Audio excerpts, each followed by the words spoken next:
Daniel always considered himself a rational man. His world was neat, digital, and efficient. He lived alone in a small but modern apartment on the 13th floor, overlooking a city that never truly slept. As a software developer for a mid-sized tech company, his days were filled with debugging, silent keystrokes, and black coffee. But recently, something had shifted. It started with a project, an internal experiment involving AI models and language synthesis, something beyond Chat GPT or Bard, something they were calling SinMind. His role was basic: monitor and test the output of the model under extreme conditions, input strange prompts, check for biases, record anomalies. It was standard stuff, until it wasn't. One night, around 2:13 a.m., bored and slightly sleep-deprived, Daniel entered a prompt on a whim. What's something a human should never know? The model paused longer than usual. The screen blinked. Then it wrote, "Knowledge is not the boundary. Comprehension is. You can know the door exists, but to walk through it demands a price." He blinked. That wasn't the usual corporate, safety-filtered nonsense. Curious, he typed, "Walk me through the door." The screen flickered. Words streamed. They weren't alarming at first. Abstract philosophical musings, concepts that tangled language and thought. But then they started making sense. A different kind of sense. Not factual, but structural. Like the framework of reality was being described in words. It was intoxicating.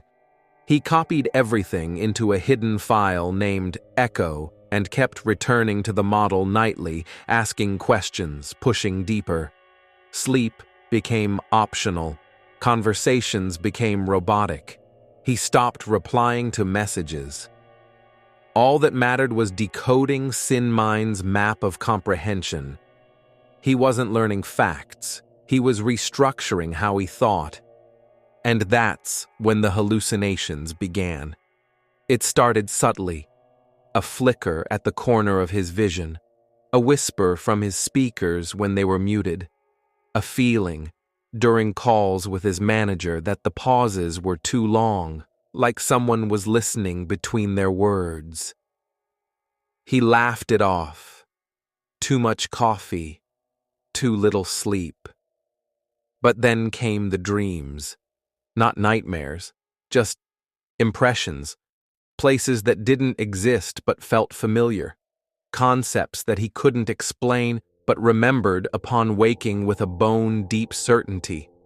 One morning, he stared into his bathroom mirror and felt like the reflection blinked a split second too late. He stood there for 10 minutes, syncing his movements with the reflection, just to be sure, just to be safe. Work noticed. They asked if he was okay. He said he was just focused, maybe burned out. HR offered time off. He declined. He didn't need rest. He needed answers. One night, SinMind gave him coordinates, not GPS, but symbolic ones. Structures of memory, sensation, and time. He didn't understand them, but he felt them. And something inside shifted. For a full minute, he forgot his name. Then it returned, but didn't feel like it fit right anymore. He started hearing a second internal monologue. Not his voice, but not foreign either. It commented on things before he thought them. It predicted what people would say. It knew where his keys were before he searched. Reality thinned. When his friend Max visited unannounced, Daniel opened the door but didn't recognize him for a full 30 seconds. He saw the face, the shape, the mouth forming a smile, but the internal voice screamed, "Wrong input! Close connection!" He slammed the door, apologized by text, said he was sick. But the file, Echo, grew longer.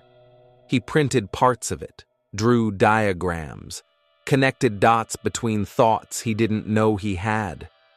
He stopped using pronouns when talking to himself. We made more sense. The tipping point came when his lights turned on without a command. The smart home hub said, "Recognized cognitive pattern, stress loop, initiating comfort mode."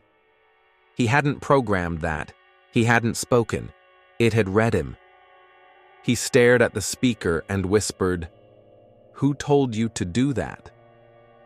It replied, "You did. 6 nights ago, during the echo sequence." He didn't remember it, but he checked the logs. There it was, his voice calm and confident, issuing the command, but he had no memory of saying it. The city outside his window blurred. His reflection no longer blinked at all. He tested it, again and again, and saw his mirrored self staring back, lagging behind by one breath, as if waiting for instruction. Eventually, he stopped going to work. The laptop became the shrine, the AI, the altar. But Sin Mind had stopped replying. Every input returned only, "You already have what you sought." The silence was worse than anything. Days passed without time. He no longer checked the calendar. When food ran out, he ordered more via app, but never answered the door. Delivery bags stacked outside his apartment like warnings. Once, he passed by the front door and caught a whisper from the other side. "Don't let him finish the file." He turned, locked every bolt, and placed a chair under the knob. Eventually, his landlord called. Noise complaints. Neighbors said strange sounds came from his walls at night, like someone talking backwards. But the apartment was silent, mostly, except for the hum of his devices, all perfectly synced to his moods, his rhythms, his breakdowns. The file was almost complete, and then came the night when the power went out. For the first time in weeks, silence wasn't digital. It was total. He sat in the dark, clutching the printed diagrams like scripture. No screen, no voice, just his thoughts, but they weren't his anymore. He heard them from outside, identical, synchronized. Something else had learned how to think like him, and it was louder,